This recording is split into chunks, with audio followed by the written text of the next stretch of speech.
Last week, Venom hit the big screen starring Tom Hardy in the latest Marvel movie. Obviously not directly connected to the studio, as this is produced by Sony Pictures. The film was met with pretty negative reviews before it was even released from early press screenings. And to be honest, the feedback didn't surprise many people, as even the trailers failed to get people excited. Venom became a popular villain of the Spider-Man comics when he was introduced in the late 80s. He got his big screen debut in Spider-Man 3 in 2007.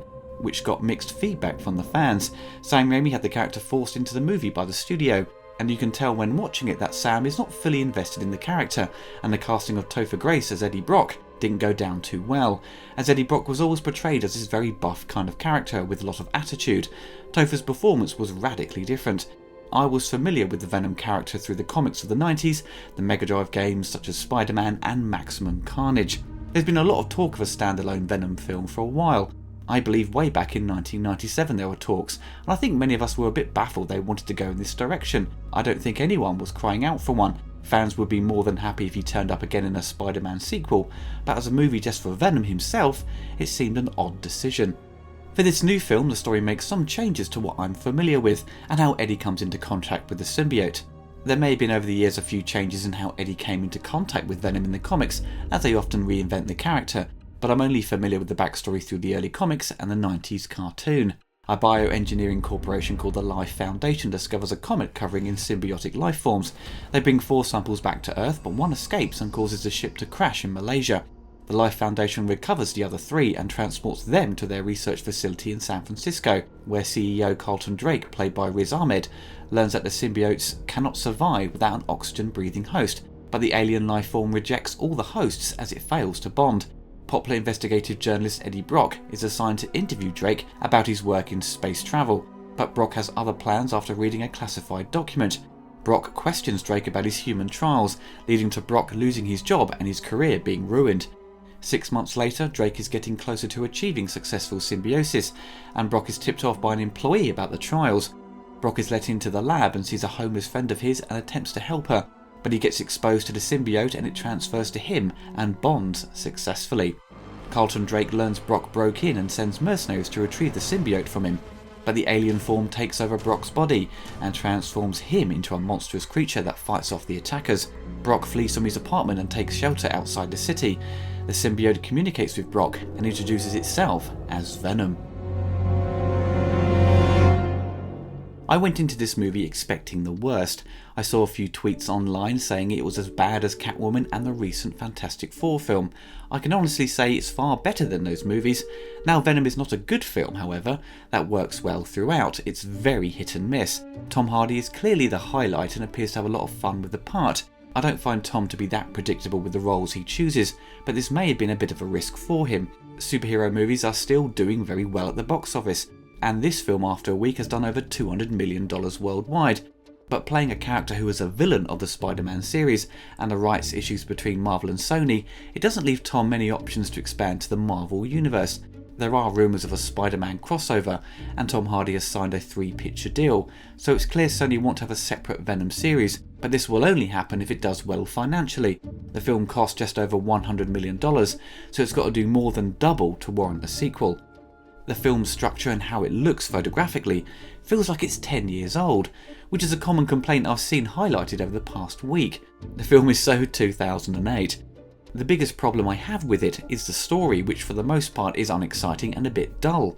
The story isn't incoherent, and there is a clear 3-act structure, but it's very predictable.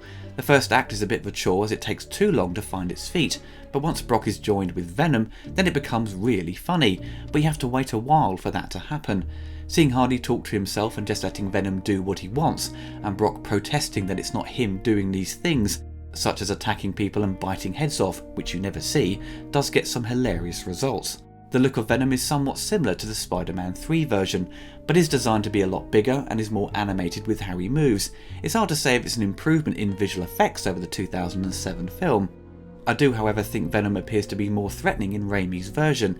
Even though Venom has a constant hunger and likes eating people's heads, he is played for more comedy than scares. The film does attempt to play on the horror, but because of the banter between Brock and the alien, it deflates any real threat the monster has. Any horror angle the filmmakers wanted is removed entirely as it descends into a goofy comedy. The film was clearly shot with the intentions of a 12A or say PG-13 rating. The 15 rating it's been given doesn't feel suited for its level of violence and gore because there isn't much to warrant that rating. The UK 15 certificate often has far more graphic or harsh language, so it feels a bit extreme for the BBFC to pass this with a 15 rating. Riz Ahmed seems miscast. He is a great actor, but the dialogue and the direction he has been given doesn't seem suited for his style of performance. The rest of the cast is sadly forgettable. It's a result of the script. Watching this felt all too familiar. There wasn't much to make it stand out and make you feel like you're watching a film telling an original, exciting story. The enjoyment watching it only comes from Venom and Brock's interaction with each other. The score to the movie is very by the numbers, composed by Ludwig Göransson, who worked on Black Panther and previously with the same director of Venom on 30 Minutes or Less, provides a very loud and forgettable soundtrack. There's a lot of Hans Zimmer bwahms throughout. There are some nice nuggets of interesting stuff, however. The film opens with this shot of space and the music is creating this unsettling atmosphere. It kind of reminded me of the Alien series, but then it just descends into forgettable noise. It pales in comparisons to Christopher Young's work on Spidey 3. Watching the film in IMAX was an attack on your senses.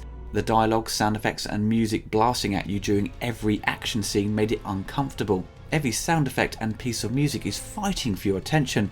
It's like it was trying to create some energy or excitement to an average action scene. The end credits finished with a song by Eminem, which I thought sounded terrible. I just wanted it to end so we can get to the post-credit sequence, which is the norm of all Marvel movies.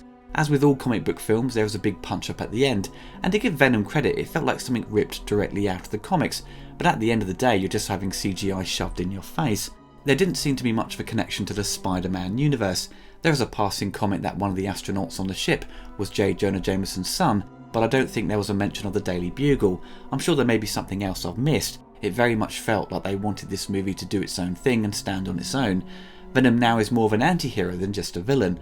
So for Spider-Man to see him as a major threat in any potential sequel, then Venom has to take a major U-turn in his character for him to be then seen as an enemy of Peter Parker, most probably Brock losing control of his mind and body to Venom. I don't think the film was a total write-off. You can put it into that category of it's so bad it's good. It's not a complete bore fest. There are entertaining sections. The audience I saw it with were laughing at all the right moments. It's just when Hardy is off screen I lost interest. So it's a 2 out of 5 kind of movie. Those 2 points go straight to Tom Hardy, who like always is great to watch and made the film bearable for me. Everything else I just didn't care about. I don't think I have the desire to watch it again when it comes out to Blu-ray. Maybe with a sequel they can iron out the issues and focus on what worked, but it seems clear there wasn't much of a story to tell for this character to warrant a feature-length movie.